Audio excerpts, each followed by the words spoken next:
Hello everyone, this is me Sarika. আশা করি সবাই ভালো আছেন অ্যান্ড আমি অনেক অনেক ভালো আছি। তো আজকে আমি গিয়েছিলাম রমনা পার্কে। সেই ছোটোবেলায় রমনা পার্কে আসছি, আর অনেক দিন পর রমনা পার্কে আসা হলো। কিন্তু আগের রমনা পার্ক আর এখনকার রমনা পার্ক অনেক পার্থক্য। এইখানে অনেক সুন্দর সুন্দর জিনিস করছে। আগে এই বোর্ডগুলো ছিল না, বাট এখন খুব সুন্দর সুন্দর বোর্ড আছে ঘোরার মতো, খুব সুন্দর পরিবেশ করছে। এইখানে 200 টাকা করে আধা ঘন্টার জন্য বোট ভাড়া নিয়ে নিলাম। যদিও 200 টাকা অনেক বেশি না, কারণ এখানে আপনারা অনেক মানুষ উঠতে পারবেন। 200 টাকা দিয়ে এত সুন্দর ভিউ পাওয়া কিন্তু মুখের কথা না। এইখানকার ভিউটা এত সুন্দর আসছিল যা বলার বাহিরে। আর রমনা পার্কের ব্রিজটা দেখা যাচ্ছে এখান থেকে, খুব ভালো লাগতেছে। এই লেকটার পানিটাও ছিল একদম অন্যরকম কালার। ছোটবেলায় যখন আসছিলাম এই ব্রিজটা ছিল না, এটা হয়তোবা নতুন বানানো হয়েছে। আর এই লেকটা ছিল কিনা আমার অতটা মনে পড়ছে না, বাট এখন ভিউগুলো অনেক সুন্দর আসে।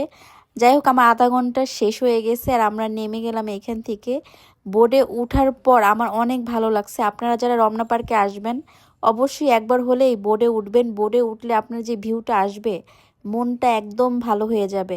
আর এইখানে এসে দেখি কাঁঠাল গাছে এত পরিমাণ কাঁঠাল ধরেছিল, আমার ইচ্ছে করতেছে চুরি করে নিয়ে যাই, কারণ কাঁঠাল দেখলে আসলে লোভ সামলায় না। আর এখন চলে আসলাম কাঠের ব্রিজে। আমি জানি না এটাকে কাঠের ব্রিজ বলে কি না। যাই হোক, আমি এখানে অনেক অনেক মজা করছি, যেহেতু ওয়েদারটা অনেক ভালো ছিল। আর আমি এখানে গাছে দেখে গাছে উঠে গেছি।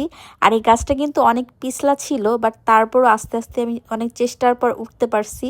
আর গাছে ওঠার পর মনে হচ্ছিল আমি গ্রামে আছি। এইটা কি গাছ আপনারা যদি কেউ জেনে থাকেন অবশ্যই কমেন্ট করে জানাবেন। এই গাছটা আমার নাম জানা নাই, বাট গাছটার এত পরিমাণ ডাল বের হয়েছে দেখেন, চারোপাশে ডাল। তার জন্য গাছটা অনেক সুন্দর লাগছে এবং ভয়ঙ্করও লাগতেছে। কেউ কেউ আমাকে বলতেছিল এই গাছে নাকি ভূত আছে। আমি জানি না, যাই হোক আমি এখানে খুশিতে গাছ নিয়ে টানাটানি করতেছি, কারণ ওয়েদারটা ছিল অনেক ভালো। আর রমনা পার্কে আসছি আমি সেই ছোটোবেলায়। রমনা পার্কে আমার সহজে আসা হয় নাই। আগে বৈশাখ মানেই ছিল রমনা পার্ক, আর এখন তো রমনা পার্কে হয়তোবা বছরে আমরা একবার যাই। এইখানে প্রত্যেকটা গাছই ছিল ভালো। আমের সিজনে আম হয়, কাঁঠালের সিজনে কাঁঠাল হয়। প্রত্যেকটা গাছই অনেক মজবুত ছিল। যাই হোক, এখানে আমি খুশিতে আমার হাজবেন্ডকে বলতেছিলাম আমাকে একটু ঘোরাও, তো অনেক বাতাসও ছিল আর সে আমাকে একটু ঘোরাইলো। যাই হোক, এখানে আমরা অনেক মজা করছি।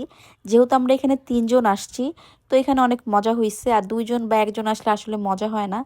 তারপর এখানে আমি ভাবতেছিলাম যে কি করা যায়। তারপর এখানে অনেকগুলো রিলস বানায় নিলাম। তারপর অনেকক্ষণ আড্ডা দিলাম। আর এখানে আজকে অনেক মানুষ ছিল, আর এখানে অনেক পাখিরা ডাকতেছিল, আর আমি পাখির সাথে মজা মজা করে ডাকতেছিলাম। তো আমার এখানে ঘোরাঘুরি শেষ, বাসায় চলে যাব। সবাই ভালো থাকবেন, আল্লাহ হাফেজ।